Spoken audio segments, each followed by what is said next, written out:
A warm welcome to all of our friends, fans, community members, participants and viewers worldwide on various platforms. Thank you for joining us today. Thank you for watching our podcast here on my channel and also for being dedicated and valued members of our community. A very sad day for us in Britain.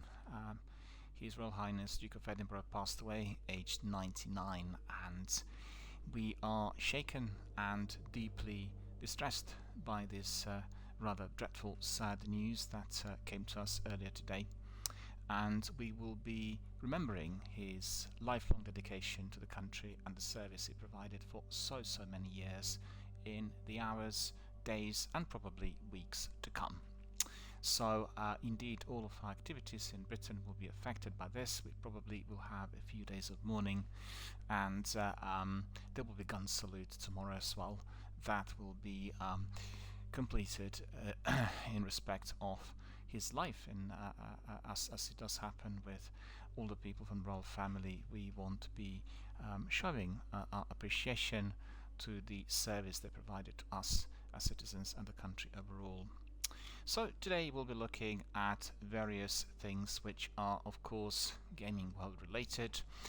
We'll be looking at some of the new inclusions, some of the news, and today we'll spend quite a bit of time dedicated to our community and the questions that were coming in certainly in the last few days, and I think probably in view of some of the trends on Twitter that deal with online abuse or online harassment, online trolls, and therefore the majority of our session today will be spent on that.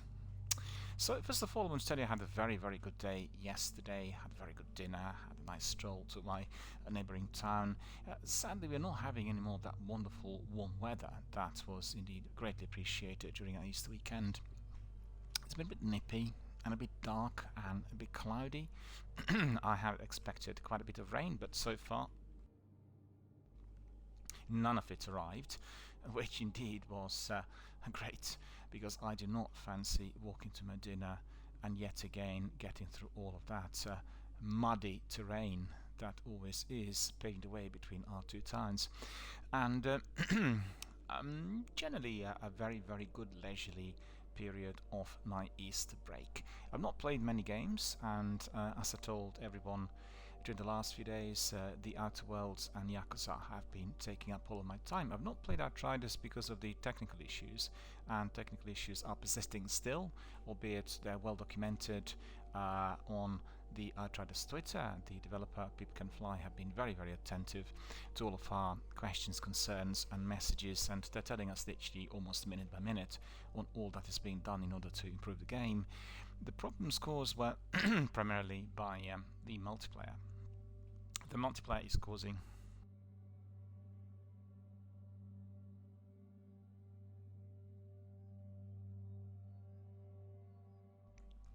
The multiplayer and cross-platform access are causing considerable number of difficulties, and they've been switching it on and off throughout the week. Quite frankly, I think playing the game initially during the first few days has been a very good experience, but as we've seen with other blockbusters such as Fallout 76 and Red Dead Redemption, and many other ones, Anthem to name a few, the sheer volume of participants coming in during the first couple of days is so phenomenally great that it really is usually affecting the server performance, and that's exactly what we did have. But compared to what was anticipated, particularly in the industry circles, Outriders are doing very well. They've been embraced by the gaming community, and generally I would say that it's probably one of the most popular looters and shooters we've seen in many years. I've got to tell you that my personal experience of it is certainly telling me that the gaming community embraced it a little better, more wholeheartedly, compared to what we had with the release of Destiny 2, which was basically plagued by bad reviews and many complaints. And even some of the most skeptical writers on looters and shooters and experts in that subgenre, such as Paul Tassi of Forbes, were giving it almost, well, I wouldn't say 10 out of 10, but certainly 8.5 out of 10. He stated in his Forbes review, which I highlighted yesterday, that he believes Outriders are one of the best looters and shooters to come out of the industry in recent years, and I agree with him. I think it is a game with huge potential, with great delivery and many more great things to come. will be down to the developer to decide what direction to pursue, because presently there is no major PvP activity, and they talked about the game being not like the other live service games compared to Destiny and Division 2 most notably. So I think it's down to them to decide. They'll be tailoring the content and working on the new DLCs according to the interest, and so far it's been really great and really very good to see this, because there had been a lot of negative press both released and generated in the industry prior to its release, and it was attached to both the demos as well as the actual game. And I really, personally can't understand what the reason for this is, because the game is certainly very entertaining, and it does provide us with a lot of content, and it's down to the player to decide on how they want to pursue it. Lots of unlockables in there, and if you are doing speedruns, you're not going to have a lot of fun. And the games like Outriders and the Outer Worlds have not been created for people who want to be competing in speedrunning. It's just not the way it is. I think if you want to have a fierce competition with a good PvP multiplayer, you should play Gears 5. It has a multitude of different options, it's highly competitive, it's got phenomenal graphics and some really good teams playing the game. So, I guess every game will be for a certain type of player, but don't really try to look for something that actually is not even provided, something that doesn't exist within a particular title. And we've seen that several times in recent years, where certainly some elements of the industry were trying to create the sections in the gaming community which would become biased towards a particular game or developer. I think that's really utterly ridiculous. As an independent reviewer, broadcaster, I'm always keeping an open mind, and I actually do not watch many trailers or the advanced kind of release gameplay, because that frequently spoils my enjoyment of a new title. I want to be experiencing it in full by myself. I will read the reviews, but actually watching it, just trailers are fine for me. And developer diaries. Any gameplay is definitely a non-starter, because they do a lot of gameplay prior to a title release in order to attract new customers. But for me, it is actually spoiling my initial experience of that particular title, and I kind of tend to stay away from it as much as I can. But I do read reviews, and I've got to say that really I do have a problem with some of the guys out there. It's not really as much to do with somebody writing very badly about a particular game that I really like. It's more to do with the flimsiness of their descriptions. They spend like 10-15 hours on Outriders demo, but in fact the majority of gamers are spending 50 or 60 hours, so like 4 times more. They've not unlocked any of the side missions, they've not been harvesting, they just talked about the basic story, which they didn't even soak up properly, and then they also, I guess, provide us with some judgment on fighting. But fighting in Outriders, similar to Anthem, has got to be done in a team of 3. Then it becomes really enjoyable. Otherwise, you will have some difficulties. You will face some hurdles with difficult mini bosses and troubling swarming enemies, which also, I have to say, had been very entertaining for me. I don't really enjoy doing the repeat gameplay like what you get in Resident Evil, for instance, due to its sort of save points and just the way the game's structured. I much prefer the activity like this one here, and I find it particularly entertaining and highly enjoyable to be revisiting and trying to neutralize these mini bosses and finding my own strategies and tactics. And one of those I discovered was certainly to get in perhaps a bit more less stealthily, like an aggressive come in and with engagement of the enemies, particularly the mini bosses or the ones which appear to be most difficult, because as you're suppressing them, particularly with your special abilities, they back off. If you are hiding, then you are really in a serious danger that they will come from different sides, and you will not be able to use your special abilities immediately on all 3 of them. So definitely something I discovered and thoroughly enjoyed all the gameplay. And really, to cut long story short, Outriders will be played here on the channel from next week on. Yet again, part and parcel of all we do here, together with Destiny and Warzone, which are coming back in a major fashion. We'll have a couple of games also introduced here through DRBMiller introducing, and a lot more is to follow. I think I want the channel to be providing you with the very best of the news, the very best of activities.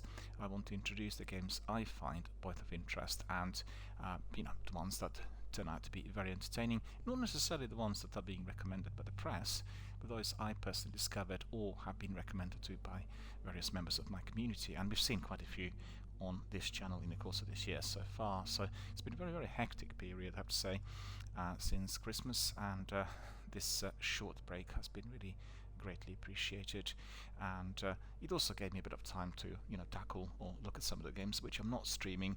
Yakuza and the Outer Worlds are amongst those, and certainly had a lot of fun and a lot of very enjoyable treasured moments attached to both games so far, because really the Outer Worlds brought me back to the old style single player activity live online, and you play the game through Game Pass and you don't have any other participants, and it's just like I kind of game I really like the best. The games like Mass Effect and Dragon Age, huge amount of story-based content, really beautifully lovable and highly engaging characters with plenty of questions to ask, and I think really the Outer Worlds, probably I would say one of the most complex, the most well-developed open world games I've ever played.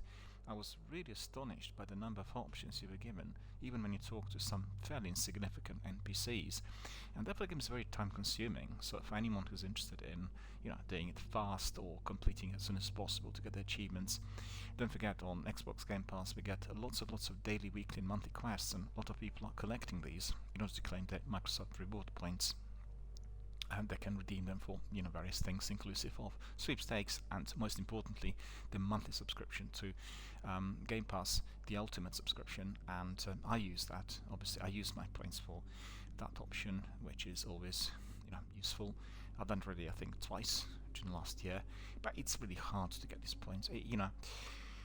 The whole system of quests has been designed in such fashion for every gamer to be coming in very frequently and then downloading and playing as many games as possible. So you're not really to be focusing on one game. What it is significantly different to what you have on Twitch, right? Twitch communities are based on one single game presentations, and as a variety gamer you will have a real hard time building a community unless you are primarily pegging your channel to a specific game, like for instance what I did with Destiny. And I get Destiny veterans coming in every single day, and they say, well, what's happening? Why is Destiny not there? But we've had 2 years of Destiny on the channel, so we had to re-branch out somewhat and provide a variety. And there's some fantastic open world games and looters and shooters out there that require attention and introduction. Also, for a streamer, what I can do is I can abbreviate my stream, so I can deliver Destiny 3 hours a day in order to allow a bit more time for everything else to be done outside of my channel. But I'm really always wanting to run my broadcasts and everything I do live online according to my own personal preference and taste. So for instance, if I fancy doing The Division, I'll tell my viewers that the Division community will be back and we'll be exploring maybe a DLC or whatever else came in. And I guess I have also the benefit of playing it on separate platforms. So you've seen sometimes that with The Division in particular, I played the sequel both on PlayStation and then on Xbox, and because it's doesn't have a cross-platform save, I had to start from scratch. But that was no trouble. I don't really, I would say, as a non-competitive, socially aware, ethical gamer who runs his broadcasts here in order to attract a very large group of communities attached to video gaming, I really have absolutely no problem in revisiting and starting out from the beginning. And sometimes it gets easier because already if they've gone to the game, you will know exactly what is to follow. For some of the games, that is, not for everyone.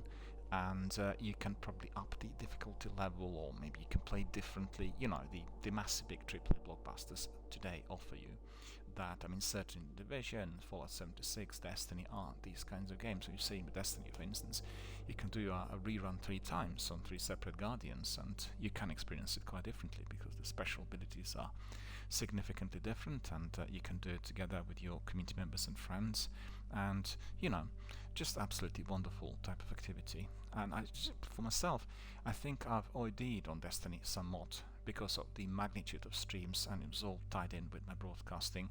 I loved the game and I love really coming back to it, but there was at one point a period where I felt oversaturated, and we were doing the strikes again and again on the Crucible every single day, and it's not the same compared to Warzone or PUBG, and the reason is very simple. These two games will be giving you matches, and every match is different according to the types of participants you have in the arena. So you can be dropping off at exactly the same point, but every single game will be experienced as a completely new one. So you never have the experience of boredom or some degree of repetition. Well, I never had. Maybe some other people did, and I discussed that with some other friends who also, kind of PvP veterans. They said, well, depends on the game, because with some games they may feel that there is the element of repetition, and with the bigger open world games such as PUBG and Warzone, that is not the case. I guess we could certainly say that the Crucible, with its repetitive, very tight map, death matches is a bit like that, but then people do it for a different reason. They do it for hype, for adrenaline, for speed, for collecting scores, for trying out new gear. The list just goes on, and generally the PvP is divided into two sections. One, which is just death matches. It's like a small tiny little map where you are trying to eliminate your opponents as quickly as possible or getting the best scores, and you have also the capacity to respawn, and it can be coming back again and again. I think with Call of Duty Warzone we've seen that they're offering various maps, providing it with a multitude of different options, which I think is really, really wise. But I personally prefer the other, which is a wider, much bigger, greater, explorative type of map, like the ones we have in PUBG and Warzone, and therefore we can strategize and plan and provide us, with some interesting tactics. And we got to be playing it also with steady squads, people who are always fully on board. And as you've seen, we created for our experience of Warzone a fairly sizable regiment, and the idea was really conceived not by myself, because I've not been a fan of clans and these kinds of groups for various reasons. And I principally always had a small group of people who were my community members and friends who would sort of play the game together with me. It's the first time I've been involved with something which is like a clan on a grander scale, which in fact generated a very large number of participants and players in a very short period of time, and became thoroughly enjoyable and gave the opportunity to the community members to always find somebody to play with, which is significantly different to doing it with the randoms, where in fact you can have a varied, perhaps sometimes unsavory and highly unsatisfactory experience. And that's definitely the way forward. I think the games like the ones I mentioned will have in no time some other additional chat tools introduced, which will be either game or platform specific. We've heard rumors about Discord coming to Microsoft Game Pass, and I think it would be great if we can bring in people both through video and audio connection, where outside of the number of participants who are in the game, we can have others popping in and cheering, a bit like a a mini football stadium of participants, specifically for those who are, I guess, more dedicated to one game, have a larger community fully on board. And it will be definitely a new form of communication and providing us with a lot of entertainment, maybe also with new sets of guidelines for the way people need to behave, i.e. the rules and terms and conditions. As you get many more people coming in, there could be all kinds of issues, and we've seen, a certain experience myself. If I'm to be comparing various PvP or multiplayer games that are streamed in here, I think Warzone, more than any other, did have a component of highly competitive streaks with some people, and maybe a degree of aggression, which in fact doesn't really gel with my kind of a family-friendly, all-inclusive type of aura of the channel. And with the games like Apex, it was more fun, although I did come across a few people who were also competitive, a bit displeased if they got eliminated. Apex is very sensitive to internet speeds, and a lot of people don't realize that if you're not on fiber, you will be easily eliminated by people who are there in the same arena. Much more so than Warzone and maybe even the Crucible in Destiny 2.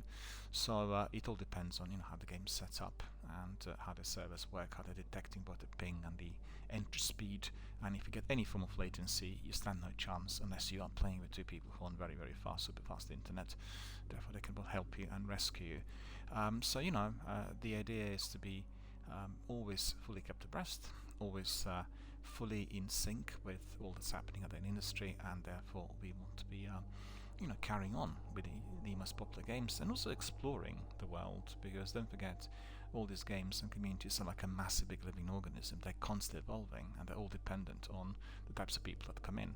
I mean, quite frankly, I can tell you that my experience of Warzone has been twofold, because initially, as I was promoting the game here on its release, I did feel that a lot of people migrated from Apex and Battlefield, and even many more from the usual other Call of Duty titles like Modern Warfare and Black Ops, and there was a degree of high level of competition and quite a bit of unpleasantries that were being floated, around various squads. Most of the times, obviously, getting that through the randoms rather than your regulars.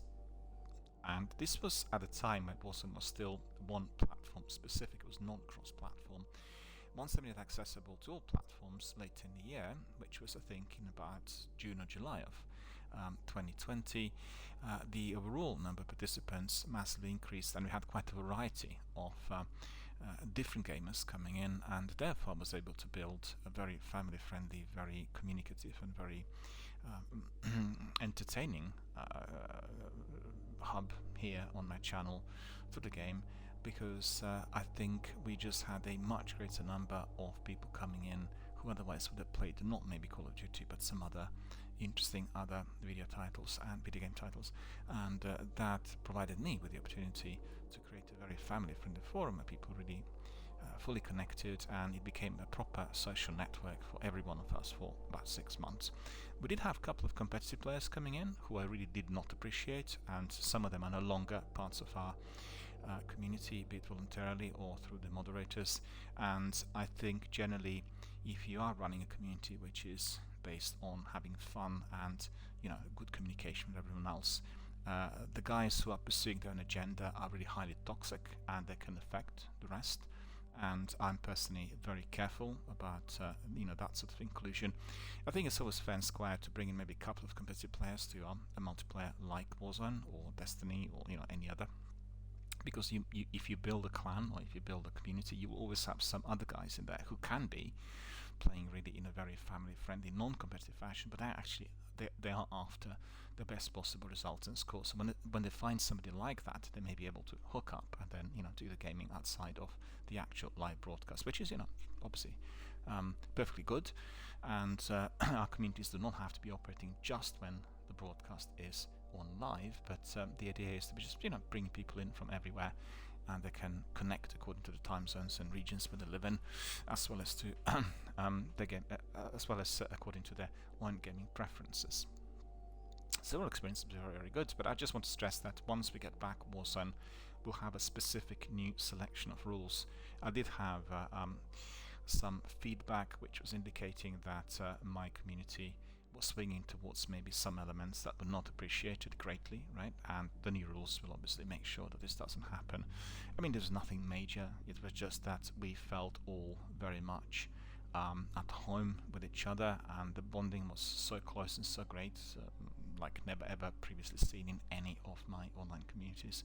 And therefore every participant felt more at home with perhaps discussing things in a way that was more open, more direct, and everyone but myself, of course, would have even forgotten that we were live on air, and that will need to be just slightly bit more tightly controlled, and the awareness will need to be heightened so people know when they're in a public forum there are certain things that they shouldn't really make remarks on, and because you never know who's watching, and we have obviously restream as well as playback on various platforms, and that means somebody else might hear a comment that is being thrown in as a pun or a joke, and someone else may well get affected by it. And I do not select people very I'm not vetting people at present still for my online participation, but as the communities grow, this may be necessary.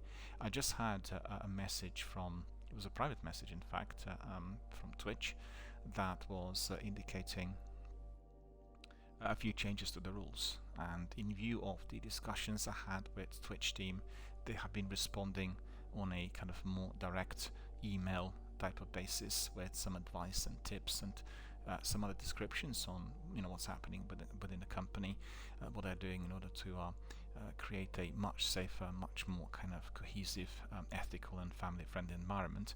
So that was really quite good. I'll tell you all about this very, very shortly. So really, for me, the biggest news of this week has been the inclusion of GTA 5 on Xbox Game Pass, and I talked about this. Let me just get this up and running. I talked about this quite a bit yesterday. It's interesting that I played all the other GTA games, but number 5 I've not tried even once, and I did have it on Xbox Game Pass a little while back, and for whatever reason I played other games and was really, I guess, tied down with Destiny 1 and 2 due to my broadcasts, and therefore I haven't even tried it, and it was taken down by Rockstar and Microsoft after a certain period of time.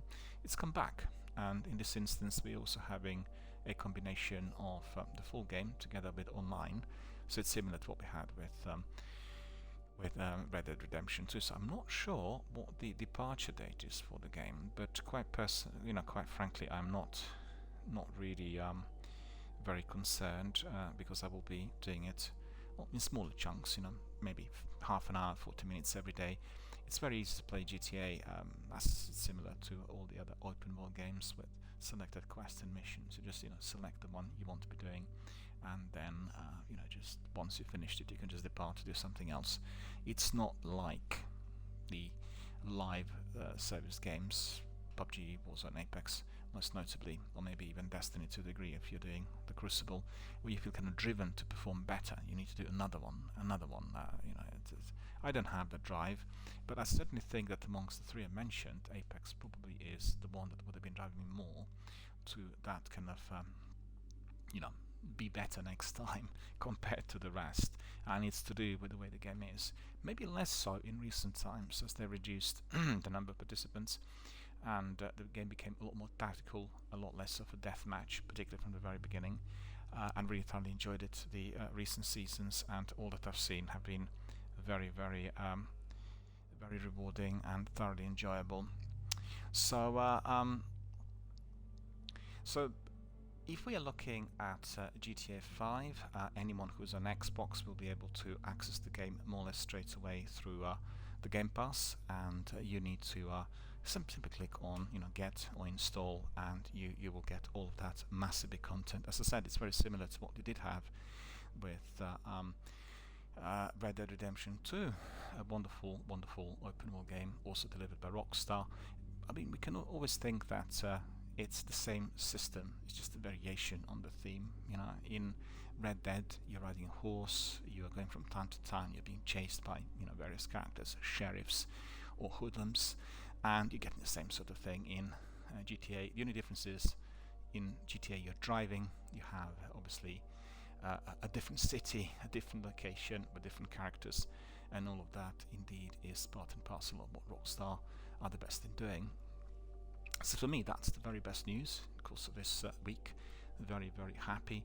Just thinking all these games that I have on my list, and I've in addition to my what to play next, which is on my consoles, I also have now created a separate notebook. In it, I'm placing the titles as I'm reading the news on Xbox Wire, or just getting to the trailers, or just looking at what's being included for the first time.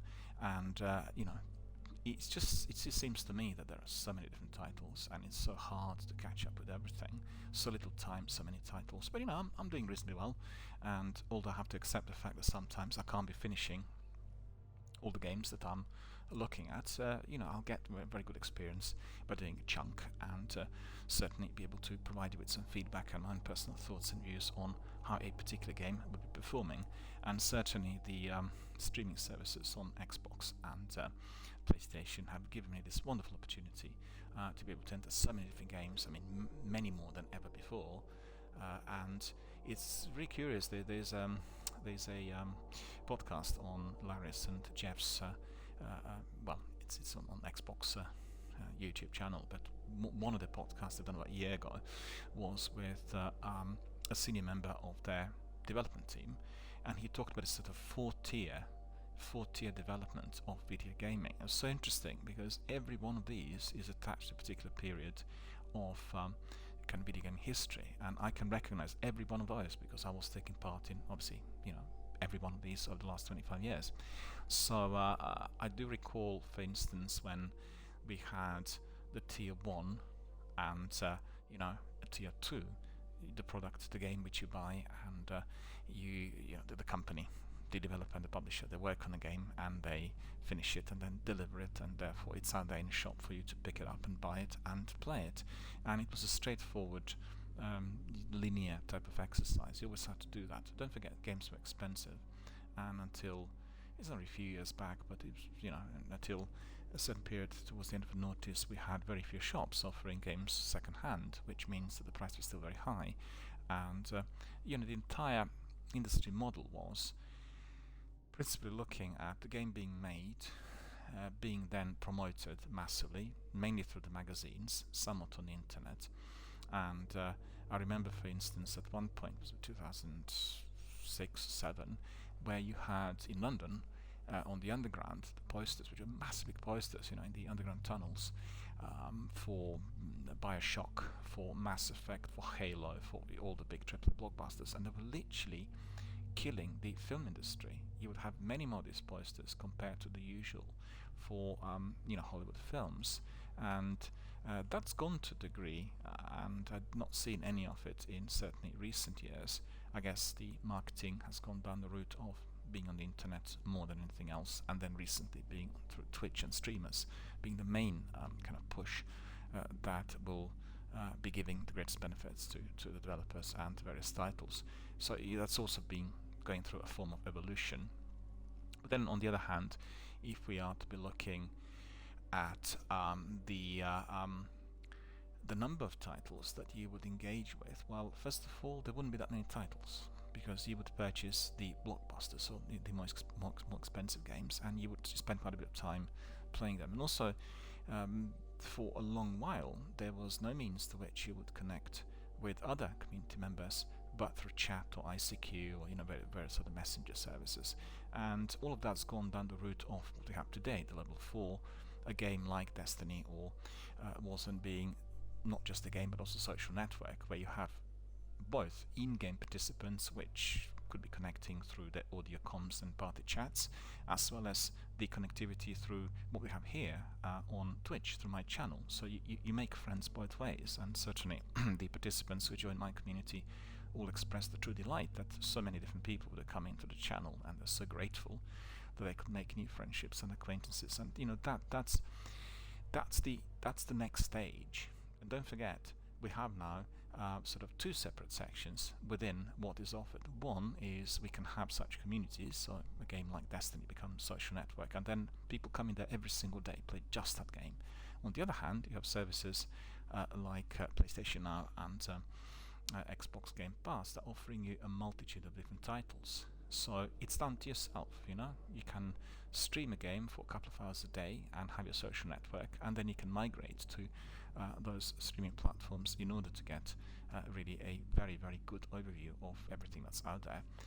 Obviously, plenty of choice, many titles, different types of games, and Game Pass is excelling because they have much greater variety, I think, than PS Now, and definitely a new era through which I personally, as a gamer, as a broadcaster, can be trying out all these different games with ease on a subscription price. So it makes it much easier for me both to enjoy the games as well as to download them and then stream them to my Twitch channel according to my own wishes, or through requests coming from my community members.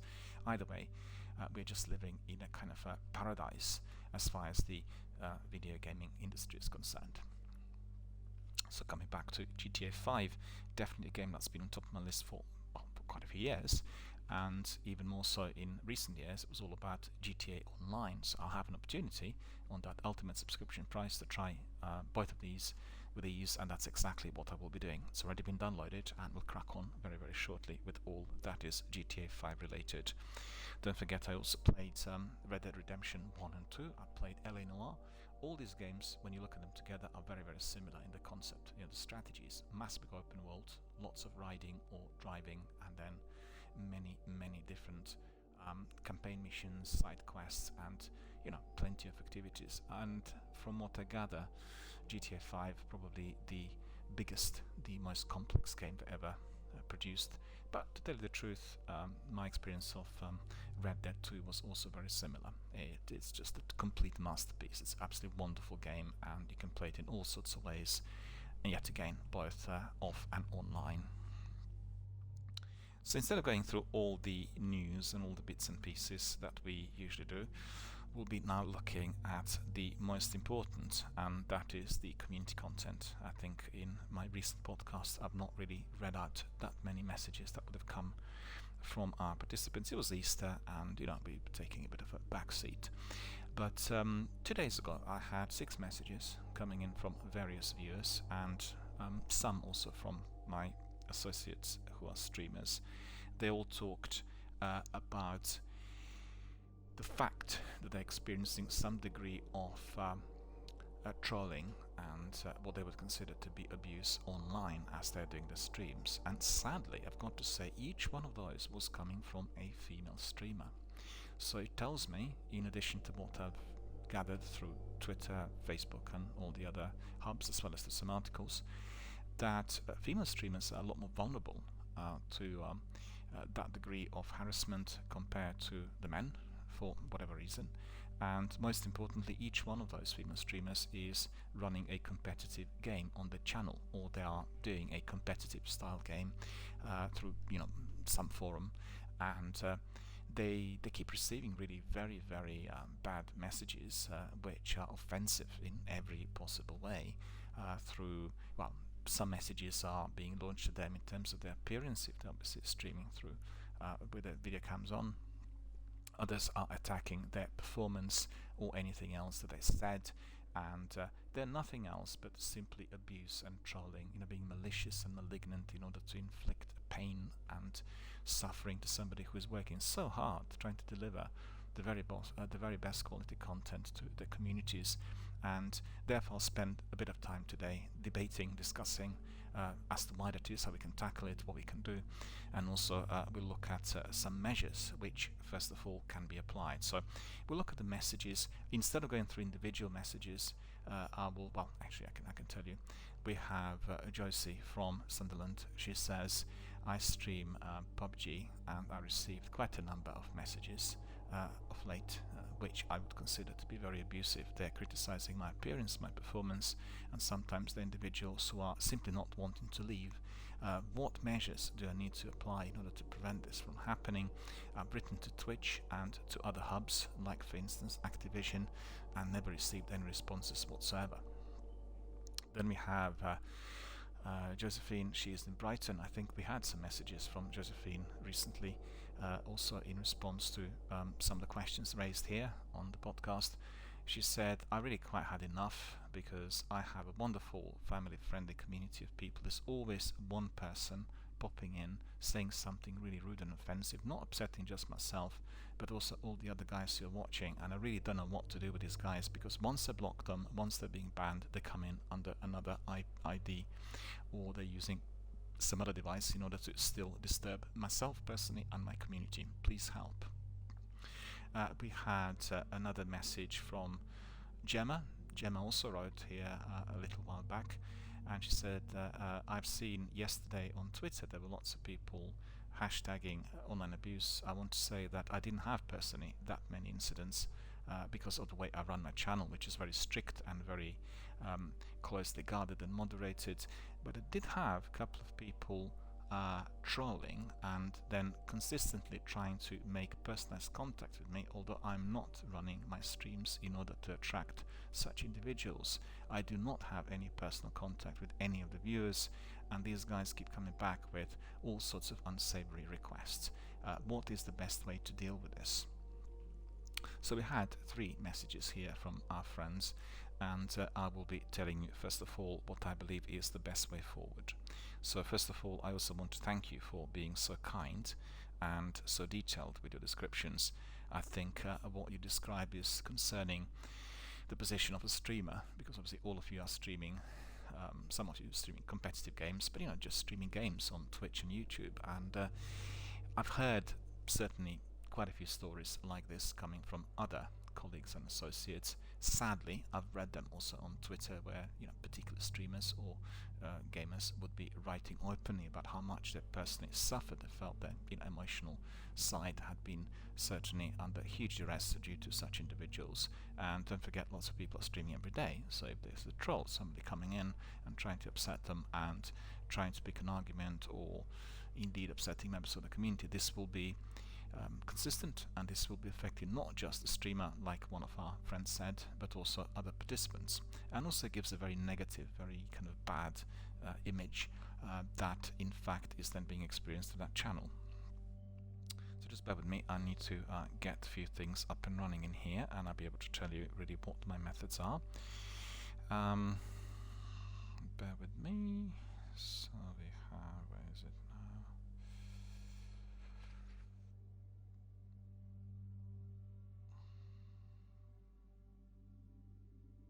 I do apologize for this, but just for whatever reason it just completely disappeared from my screen. I had to really get it up and running yet again. Right, so first of all, what you need to do is you need to have a separate hub that will be presenting everyone with your channel rules. Okay, so the channel rules which you presently have perhaps are not really aligned with what Twitch is asking people to do, right? So you may have channel rules which are very simple, easily understood, a few things said, you're not allowed to do this and that, the other. You need to really align what you have there as your chat and Twitch channel rules to what Twitch is basically saying to everyone. That includes also all participants, meaning the streamers as well as the contributors or the viewers. And the terms and conditions need to be quite detailed, so you need to restate particularly sections which will apply to individuals who are doing a specific type of trolling. And then at the end you need to say quite expressly that such incidents will be reported to the authorities and they will be prosecuted. Okay, authorities, legal action and prosecution is what quite a lot of people who are adult and mature will recognize, and they will be deterred by that, I can assure you. If you're talking about children, children first of all are not to be present on Twitch forums. They're younger than 18. If you have any children who are younger than 13, you must report into Twitch immediately, because it's against the law in America. It's a federal offense to be present on these services, either by chatting through text messages or indeed by being present live on audio. And if there is an investigation launched, then the parents of that child will have serious problems with their authorities, with local authorities, and people who will be obviously bringing them to book. So it's very important to understand that these forums, because of their ease of access through various platforms, are unfortunately open to that degree of abuse. And I personally also had come across quite a number of times, as I played certain games, some children, and their parents, they allowed them to be doing Apex and Warzone, the games that they should not be playing, because the games are ranked 16 plus and 18 plus consecutively, and it's just down to the parents. But I want to make sure that you understand the difference between somebody who is a child and who shouldn't be there at the first place, and doing something which is questionable, disturbing, interruptive, or indeed abusive, and then adults who are kind of fully aware of the way they need to be behaving in there, because they would have read the terms and conditions. Everyone subscribing to Twitch needs to read terms and conditions. They tell you quite clearly what is allowed, what isn't allowed. In fact, I personally was astonished by how detailed the description is of certain topics which are allowed to be debated on Twitch, but they're prohibited if you are debating them in a particular fashion, right? So I think they probably have tailored some of those according to the recent developments in the US, and they're very, very strict. So anyone who is breaking these rules will, if reported properly, and indeed if considered to be guilty of that offense, will have a lifelong ban on a channel straight away, and also they will have they'll pass the information to the authorities if through the recordings, which is obviously what they keep, they can see that somebody is doing an offence which in fact can be prosecuted in a court of law, and there are specific offences which indeed can be prosecuted.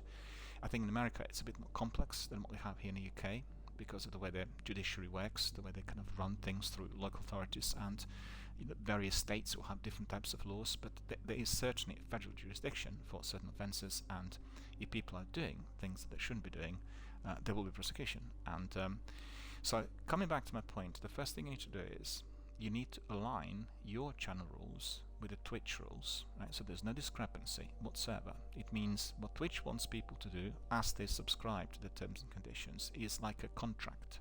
They've got to be abiding by that. If they break the contract, they may face suspension or lifelong ban. It's very simple. It's like with any other big company. If your channel rules are aligned with the ones offered on Twitch, you will have no issues because you can simply highlight that when you write to Twitch. Okay, it's very important. Make sure the channel rules are placed on the chat. Okay, so you have a section on your Twitch app or whatever other app you're using in which you are providing these contractual obligations to anyone when they're clicking on chat. So when they click on chat, when they want to talk to you, they'll get the channel rules. Okay, and they need to read the channel rules. They need to read and understand that if this is a contract between yourself as a streamer and the viewer, and they need to be adhering to what is said in there. Okay, lots of younger guys, lots of people who are responsible, and most importantly children who shouldn't be there, they ignore what appears to be their legal responsibility. And indeed, if for instance they're typing or saying things live on air, all of that is recorded, and this is indeed traceable. So what I would also recommend, if somebody comes in and they clicked on the chat, they were given the information and they were not responding to it, well, just need to illuminate something else.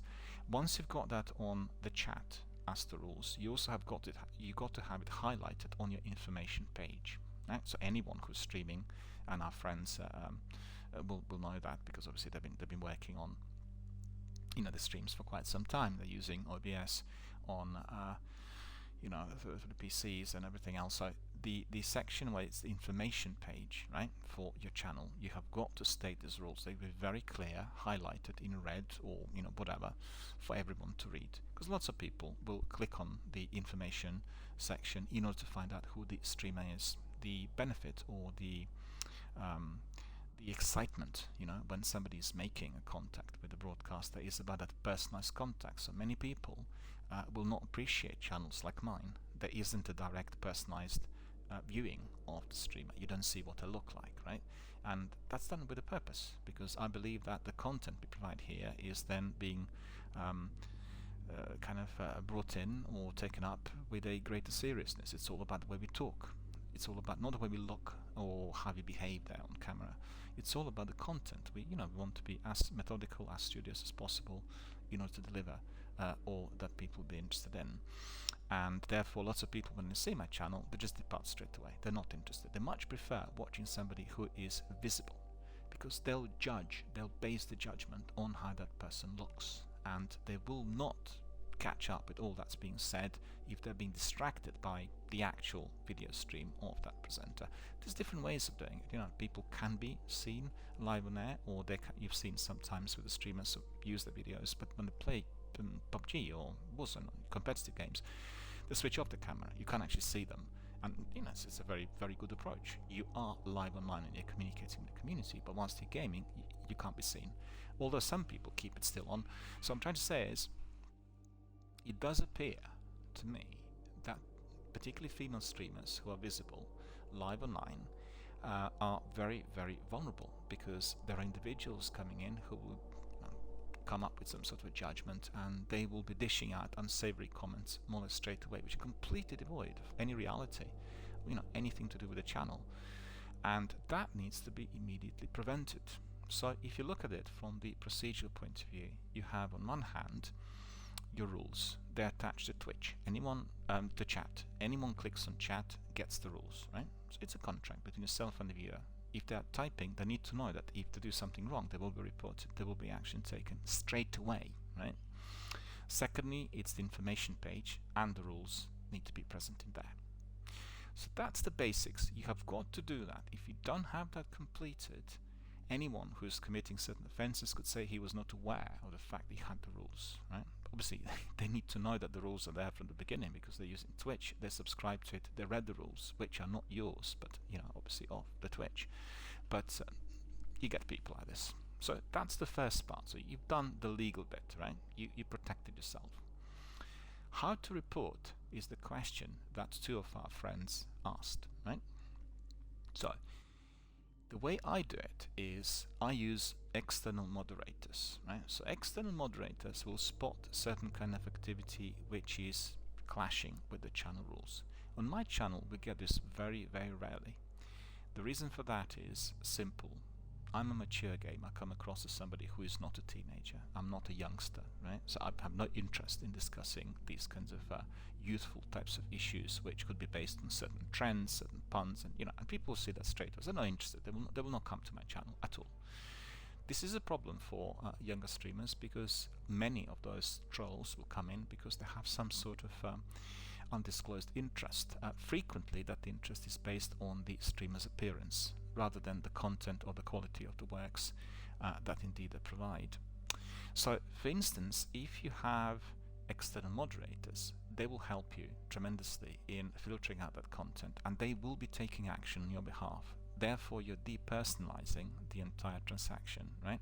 So it's not a transaction or interaction, I should say, between yourself and that troll. It's the moderators. They're an entity out there doing this for you on your behalf, taking action, blocking, banning, reporting, doing everything else. So if you want to be running a professional broadcasting channel, this is fundamental. You have got to have those people on board. Two ways you can go about it. One, a lot of people do this, is they use some of the community members to do it. So I have a couple of community members who are also watching the channel every single day, and they're doing the moderation. So that's very useful because those people know you, they will be very dedicated to your channel, they will know what things are allowed and which are prohibited, and they will be good moderators. The only thing is, if they don't know the law, if they're not really fully familiar with the overall structure of how to behave online, then there will be a mismatch between just instant muting and then the procedures that need to be followed. Obviously, if you become familiar with everything and knowledgeable, you can train them to do the same, and they will be very, very good moderators. So that will cost you nothing, financially. You will have dedicated members of your community who are there, like your community members who are watching you in any case, and therefore moderating the channel for you and making sure that everything is healthy, safe, and ethical. So that's a great way of doing it, and I recommend it to lots of younger streamers if you are probably short of revenue or you don't want to be nesting in an external firm. So if you're running like a professional big channel with lots of viewers and with a lot of passing traffic, then using an external firm that will be moderating your channel, be it live online or through playback, will be very, very advantageous. They will know the law and they will know the rules, and they will be just following the drill. So it's completely impersonal, it's based on what people cannot do, and it will just basically lift the pressure off you. Because the vast majority of streamers neither have the community-based moderators nor the external firms, and therefore they have to be dealing with trolls. And I personally think, like for instance, you go to Tesco's, go to any superstore. How would this be if the old style, the owner of the store or the staff working there will need to deal with people who are stealing or causing mayhem? Well, today we have a more advanced system of private security firms, and they're the ones that will tackle it. So when you see somebody uniformed as private security, it will be already a deterrent. Right? So some kids going in there to steal sweets will find it really uncomfortable to know that a big guy there who's trained in all kinds of methods, inclusive of physical restraint, is policing the shop, and therefore he will be the one chasing them. So moderators can be actively used if necessary in order to tackle abuse and trolls when it happens, but also they can be used as a deterrent. So when you have on your chat rules stated clearly, this channel is heavily moderated and immediate action will be taken against anyone who is breaking the rules. Somebody who's not reading small print will ignore it, but I tell you, the vast majority of people, particularly the adults, will read that small print, and nobody wants to have any kind of unpleasantries. Nobody wants to be reported and then perhaps if something was said that is considered to be a criminal offence, there will be the police coming to that person's door, and etc., etc. So it will be a good deterrent. So as I said, having either community-based moderators, people who are your dedicated viewers, who are authorized, or other streamers, in fact, authorized to tackle trolling, will be useful. And also, on the other hand, if you were looking at the external firm doing it for you, that also will be greatly appreciated, because what's important is when you have something of that sort taking place, you must not take that personally. Okay, that's most important. And everyone I've seen on Twitter and in my community, and some of the associates who wrote to me asking for advice, they all said we feel deeply personally hurt. Well, make the mistake. The person doing this is doing exactly that for that reason. They want to have somebody who's a great streamer, who has a very good community, to be attacked. They want them to feel some form of discomfort and pain. And therefore, in order to prevent that, with your moderators, you're depersonalizing. It's got nothing to do with you. The comment is just all to do with the person who's writing it, and not to the victim. Do you see what I mean? And it's very common with other forms of abuse that it all comes from the person who's the culprit, and they don't want to own up to it. So the first step in reporting is the use of the moderators. The moderators will take immediate action. They will mute the person. It's called timeout. Then you have ban, which means banning the person from the channel. You have blocking, and then you also have report to Twitch. And what is important, that when you're reporting to Twitch, you need to state the situation in as descriptive, as in-depth a way as possible, for Twitch safety team to look at it and then look at what's been said. They will be looking at the chat and then taking these decisions. If you want to make sure that it's being looked at immediately, right? If you have, let's say, 20 or 30 viewers who are watching your channel, and somebody does this, you ask all of your viewers, every one of them, to report that person at the same moment, right? So a troll will come to your channel, and you report this person, i.e. your moderators, as well as, let's say, 20 other viewers at the same moment. Twitch gets 20 complaints at the same moment, targeting or launched at that particular offender.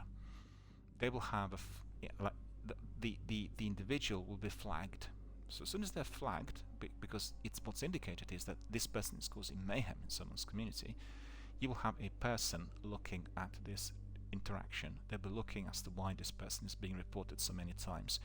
And that multiple reporting within a short period of time, coming from various community members who are watching the channel, will really help, because Twitch will see that those people reporting are actually watching your channel. They can see that the offender is consistent and deliberately trying to upset either the broadcaster or their community members, and they will take action. The action is usually appropriate, and it will be more or less immediate. Sometimes they will take a bit more time to analyze the overall conduct if person's been already reported previously, and in most instances anyone doing these kinds of things will be basically banned for life. They will lose their access to the service. And the new systems which they are working on and introducing will be also based on IP or the internet connectivity. So for instance, if somebody was using a PC to do this, and they will be changing their nicknames and user IDs, the Twitch will detect straight away it's the same person through the kind of diagnostics which they run, and they will have no access to the service. And there will be probably some other measures taken. I'm glad to say that I've participated in a forum a little while back, which was run by Twitch at the headquarters in London, and they were describing to us the ins and outs, the issues, the difficulties, and the sheer volume of participants and a relatively small staff team that is managing the full number of interactions that come to the company. And they all said that safety online was the utmost priority. So 2 years later, since I attended this, I'm sure there are other methods and major diagnostic tools applied, but I believe that in the near future we will see these forums being much greater. How to put it? They will be a lot safer to operate in compared to what we had until today, and this will be also connected to the pandemic and the fact that the entire workforce now, the global workforce, will be based on the works which are done remotely from home rather than from offices. and there's a major swing in industry everywhere. It's been recognized that this is a very good, very beneficial, modern, efficient way of working, which will bring greater productivity and people will be more rested, and etc., etc. Don't need to go into details. So therefore, as you're increasing the number of participants who work online professionally every single day, streaming and all the other activities included, there will be a pressure applied for things to be monitored. And as we know today, with the high quality tech, this is becoming possible. So I'd say overall communities online are a lot safer today compared to what they were maybe 10-15 years ago. But also today we are approaching a much greater number of participants. I think before the mobile phones were invented, before the smartphones were invented, we didn't have that many participants on Twitter and Facebook, and people not coming in. Obviously Twitch is the same thing. You have your phone, you can download the app, watch it straight away, communicate. This was not possible before because previously people had to have the computers, and not everyone had enough money to buy a computer. So with the number of participants increasing, the number of complaints popped up. But in terms of the safety had been heightened. Okay, so let me think. So we've looked at the way you can report, the way you can moderate, the way you can state your channel rules. And then in addition to that, you may want to write separately to Twitch about specific individuals. They have a dedicated thread and dedicated email, which will directly be passed to the safety team.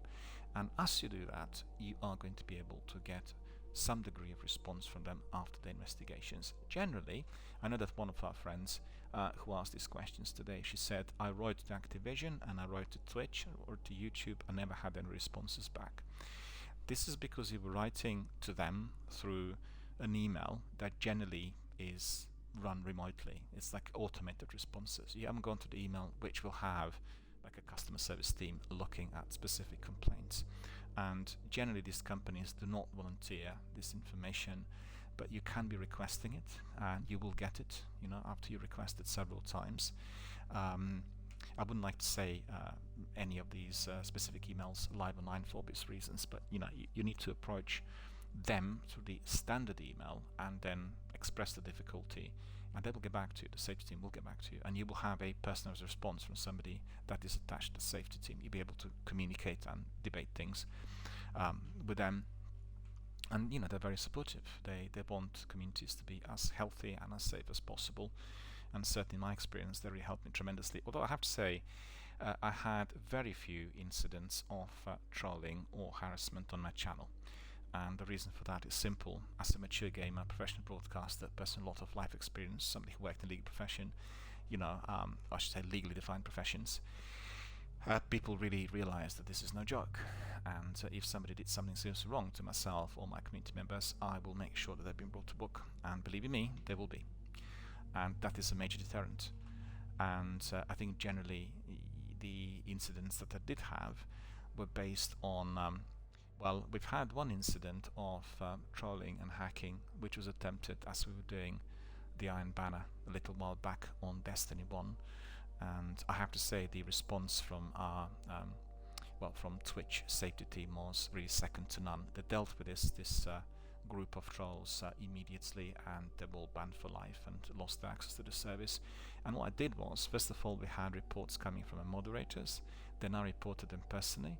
In addition to that, all of my community members also reported every one of these because they kept leaving text messages on my chat to Twitch. So that was all immediately looked at, and the measures were immediately applied. It was just that was the only incident, the only one incident in probably 2,000 to 3,000 hours of Destiny live streams here on my channel. So you could say it's just like literally drop in the ocean, just one incident. And this is because the channel is run in a way which I believe is radiating that degree of safety. I did have some issues with a number of competitive gamers who were coming to my channel, and they were attached to quite a lot of different games. Destiny 1 and 2, PUBG, Apex, The Division, and let me think what else, Warzone of late. It's expressly stated on my channel terms and conditions that I do not run a competitive channel. We do not compete in here. We can be streaming a game that's considered to be competitive, but we are not doing it in order to get scores, to do speed runs, to be chasing, harassing, bossing others and that. So for myself, such people who are wanting to do that are not appreciated. I may allow sometimes one or two competitive gamers to come in, perhaps to be doing some work with other guys who are part of our community elsewhere, but not on my channel. So I do have several competitive gamers who are attached to PUBG, Warzone and Apex, as well as Destiny, and they know that. So they're not pursuing their agenda or their competitive drives through our live online broadcasts. It's as simple as that. And issues will pop up because if you are in an arena where you are being eliminated or you're eliminating, that is certainly in certain people triggering off all kinds of emotional responses, and they get very, very anxious or angry, or it's all kinds of emotions that will pop up as they are going through the game. That's more the case with people who are not very experienced, because somebody who's done like many thousands of matches will be quite insensitive to whether you win or lose, and that sort of gamer like Shroud or Ninja will be very similar to a professional trader who trades in financial markets. It doesn't matter whether they lost 10 million here, 20 million there, because they know eventually they'll be always winning, and they will have huge dividends at the end of the year.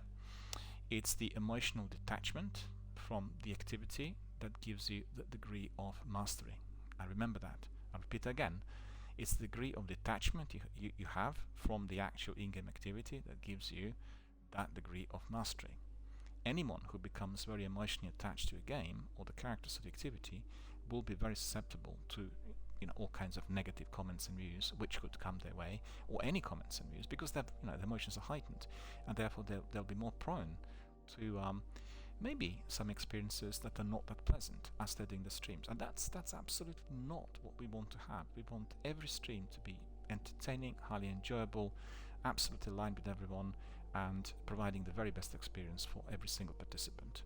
So if you can just conceptualize what I mean by that. When you play a game, if you have the team set up, you have some moderators, you have the rules, you're playing this game not just to be winning, but in order to be doing it by the drill, just do the same thing every single time. In Warzone, all of you decide what the drop zone is. Your squad is full, you have 4 regular members, and then you do everything in exactly the same way every single time. So you get killed, you get jumped, sometimes you go to the last 2 or 3, sometimes you end like number 15, or it doesn't really matter.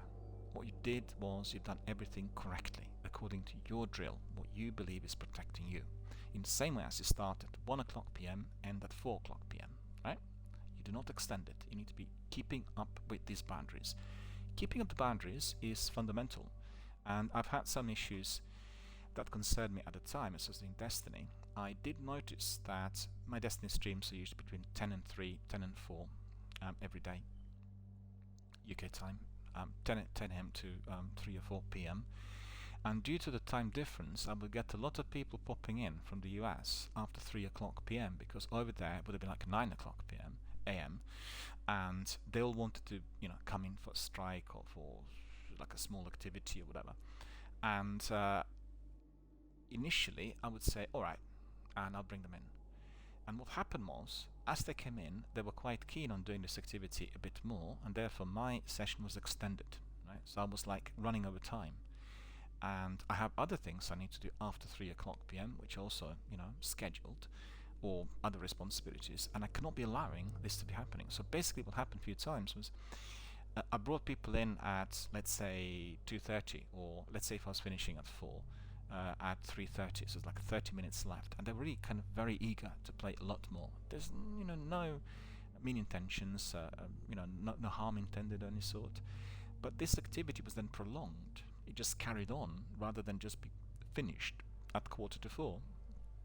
So I realized after a few times that bringing in people so late, first of all, was causing me some anxiety, and secondly, I was running over schedule, and thirdly, I felt it was affecting my overall experience of the session. I would get a bit angry, a bit dissatisfied, a bit rattled, and that's not the way I wanted to be at the end of my good broadcast. I want to walk away feeling really, radiating happiness, beaming with health and positivity. The reason I felt slightly rattled or slightly unhappy was that I was basically allowing my boundaries to drop. I was accommodating people coming in, and therefore was forgetting about what I needed, which was equally important. So more important, no less important, equally important, right? Because without my participation, there could be no channel, right? So remember that.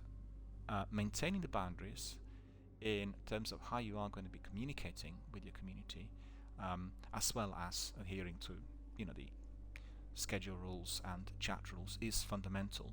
I thought I should really highlight this because a lot of people don't talk about it. They talk about the rules and regulations, but having the boundaries established is critical. So for instance, for a female streamer, a youthful streamer who wants to build a channel that is communicative, interactive, very, very bonded with many community members, you've got to be clear about what boundaries you want to maintain with your community members. How close do you want to get to them online? What do you want to talk to? Do you want to know all about their personal details? Do you want to be providing a session which is similar to the BBC, completely impersonal, very detached? You need to find the rules for yourself and your own boundaries where you feel very comfortable. I think there's nothing worse than having a community member who appeared to be very friendly and then turn against the streamer for whatever reason. They felt, I would say immature responses. You brought me in beforehand several times, now you're not bringing me in. Why are you not bringing me in? Well, the reason is quite simple. There are lots of people to be brought in. We run lists, and once once your term comes up, we'll bring you in. Or maybe a person said a few things which were not appreciated online, and you didn't really want to tell him this, not to upset him. Therefore, you kept him on the back burner. So maybe many reasons as to why somebody is not then being brought in. But you will get sometimes people who get disgruntled because previously they were brought in frequently, now they can't come in, and they'll pop up with some comments and views which are not acceptable. And it's all down to their personality, of course, because some people just accept it and move on. And these are the boundaries you need to uphold. So it's the boundaries of how you come across, how you appear online, if you are indeed presenting yourself through video cam, and how you deal with different kinds of questions and issues in a boundaried fashion. Obviously, we want to have communities which are very close to us and very personable, but do we want to make it completely personal is another matter. And you've seen that with my Warzone community, it became both very personable and personal and very closely bonded, and it all worked fine because all of us were, adult, mature men, and we had no issues about this. But some of the people who watched, they felt this was like a private match, a match of people who knew each other and performed in a live forum. And some comments and some things we said were not always 100%. I mean, there's no complaints, but it just I'm surprised you said this. But if you feel very comfortable and very at home with your own community, and particularly with your regulars. Don't forget, your regulars are people who are either watching you every single day, or those people who are your regulars with online participation, online game activity. And this is two different things, right? You have one lot that is your viewers, and you will have very many who will never ask to be live online in a participation where they would come in and do a match with you in PUBG or Warzone. And you have others who will exclusively come in every single day just to be in the match. Obviously they'll talk on audio, they'll participate, but the primary target, the primary objective is not the community, it's the game itself. So it's very important to distinguish, and you need to always keep in mind how you talk to those people, right? Because people who are your community, who are watching you because they like what you do, and they do not want to be coming in and playing the game together with you, they will have a completely different mindset compared to the guys who are there every single day because they're your squad, and they will be cracking on with some scores and some victories. The boundaries need to be upheld either way for both groups, because you can have sometimes upsets coming from the viewers or coming from the participants. It's all fair and square to consider if you are doing competitive games, which in fact are most popular today, Fortnite and Apex and you name it, that you will have sometimes some issues. Some people are watching these games and playing them just in order to get scores. And I had a few guys where in fact you could feel they were so anxious, you could feel their sweat dripping. There's no need to be anxious, just the game. But it's the way people get completely fully entangled with that sort of activity, and that applies to many people are not experienced with, these types of PvP online games, but also you get people who are in possession of certain character traits. They're being driven to, like those people who will play it with a huge amount of importance dedicated to every single match, and generally it will cause issues for everyone. So coming back to everything I said, hope the description was useful, and indeed hoping that it will be of assistance to our wonderful community members who are asking these questions. I think personally running help groups on Reddit or Twitter in a separate format also may be something useful, something you may consider, but the application of the methods that would prevent people from coming in is probably more fundamental at this stage of your streaming career. And I think that what I described indeed will be providing you with at least some methods. To very briefly, just to summarize very briefly, rules and terms and conditions and the rules need to be across the board on all of your platforms exactly the same. So that is on Twitch, on Discord, on YouTube, on Twitter, on everywhere, right? Anyone entering your forums need to know these are your rules. All of your platforms are part of the same thing, which is your channel where you do live online, where you broadcast. That needs to be enforced by the inclusion of moderators. So these moderators need to be either community members who are moderating your channel whilst you are doing it live online or on playback, or they need to be external agencies, the moderators who you basically purchase, you pay for the services, who will be doing that for you. Therefore, you depersonalize the whole interaction. If somebody is unpleasant, it's the other guys doing with it, and they just got by the book. Ban, report, punishment, and in fact, if we're talking about serious offences, we'll be also looking at the prosecution, basically, the authorities being brought in. The third thing is making sure that you are upkeeping certain boundaries. The boundaries which are telling you exactly what the best way for you is in order to, first of all, provide high quality content to your community, as well as to protect your own mindset, your sanity, your way of being, so that you're not overtired, overworked, or indeed overly under some sort of duress coming from your online interaction. So it's very simple, but I've given you a breakdown of all the methods and measures which you can apply as you go along, and hopefully these ones will be of assistance. So I got a message the other day, I'll wrap it up with this, our plan for addressing severe off-service misconduct, and this had come in from Twitch, and we talked about this here with my community members several times, and this is the new thing which Twitch applied in January. So they said, as from January of this year, 2021, we began enforcing our updated hateful conduct and harassment policy, so we could better protect every community on Twitch. Today, so it's a couple of days ago, we are shifting focus and talking more about how we are tackling misconduct that happens off Twitch, right? So this was two different things. One is what happens if you're being trolled online and they have very clearly defined hateful conduct and harassment policy to do with these types of abusive conduct, which some people are getting as they're streaming.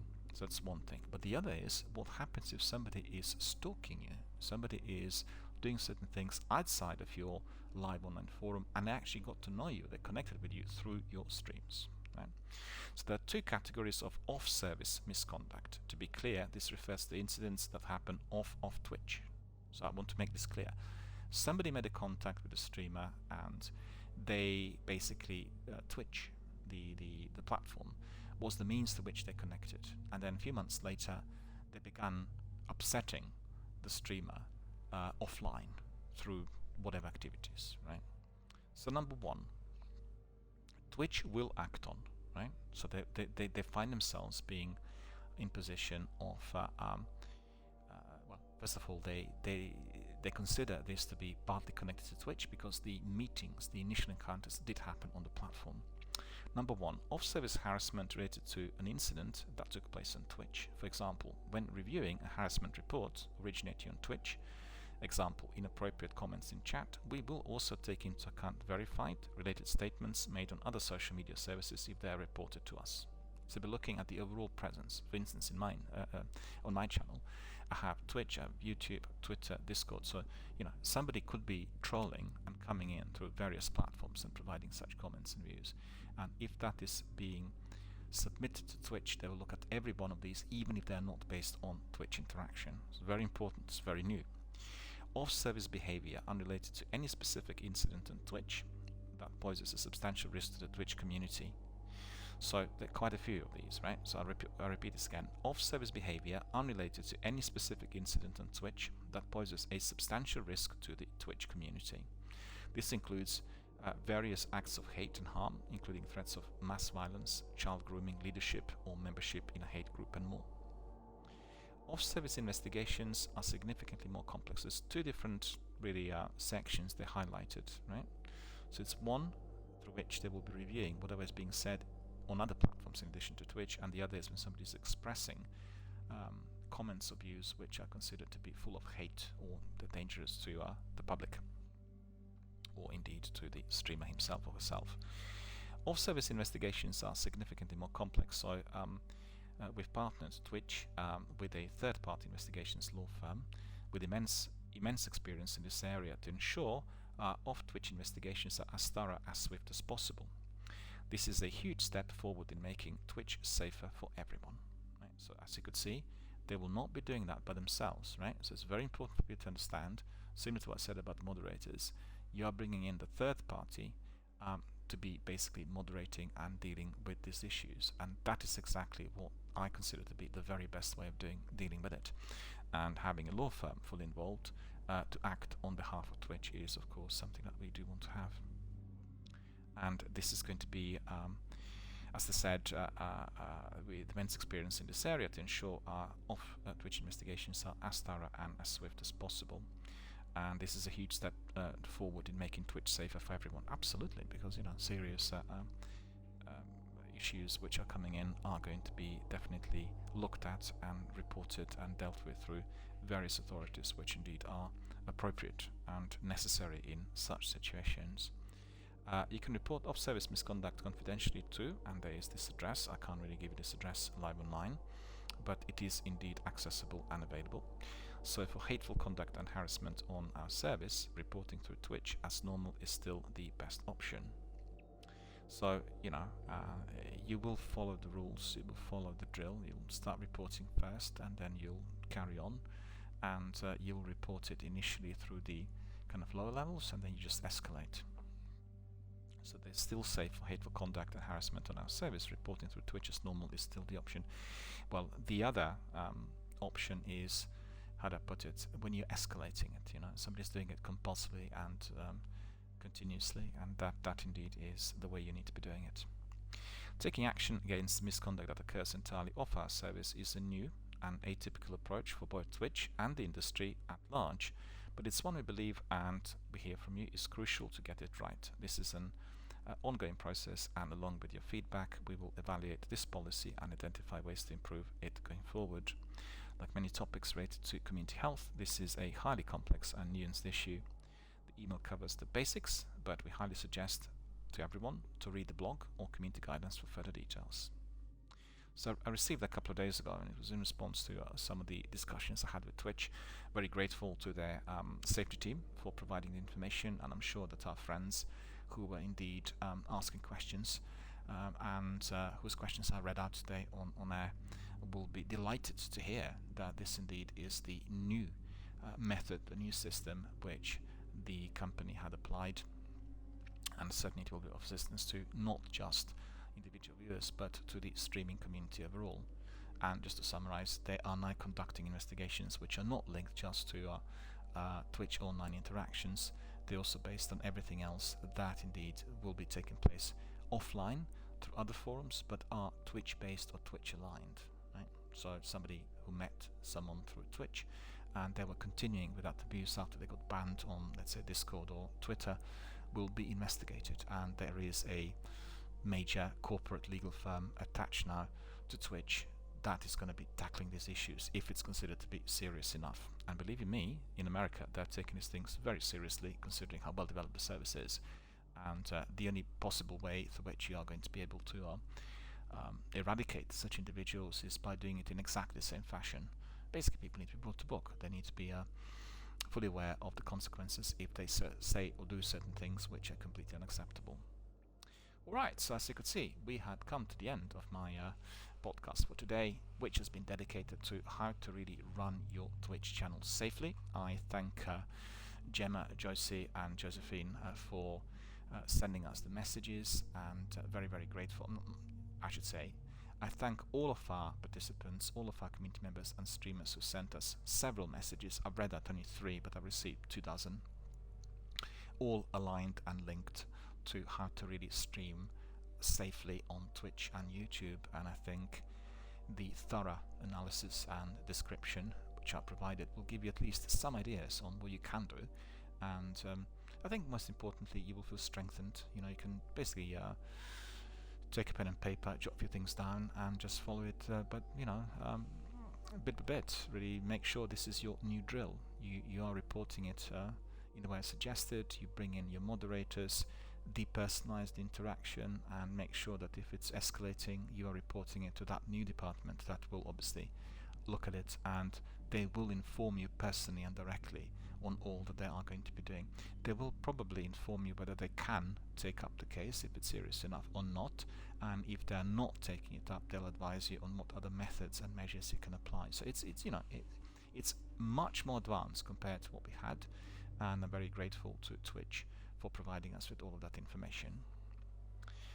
Alright, so I think we've come to the end of our time for today. So thank you for watching, thank you for indeed participating with our podcast, and most importantly, thank you for sending all the messages, comments and views. Always greatly appreciated. I'm very, very delighted to see that people are sending us the questions which are related both to our in-game activity as well as streaming. So that's wonderful, and the purpose of the podcast is exactly that. You know, I've created it so that we can answer questions appropriately and not to have streaming issues debated as we are doing Destiny or Warzone, if you know what I mean. It's like in specific forum through which people can have Q&As and then get the appropriate advice. So thank you for watching, thank you for being members of our community. We'll carry on as usual tomorrow. I'm still on a break, the games will come back next week. So anyone who's wondering, you know, what's happened to Warzone and Destiny, they're all coming soon. I'm still enjoying a bit of respite, still want to enjoy you know, a few more days of my seasonal break, and then we'll crack on as usual. So thank you for watching, and see you tomorrow.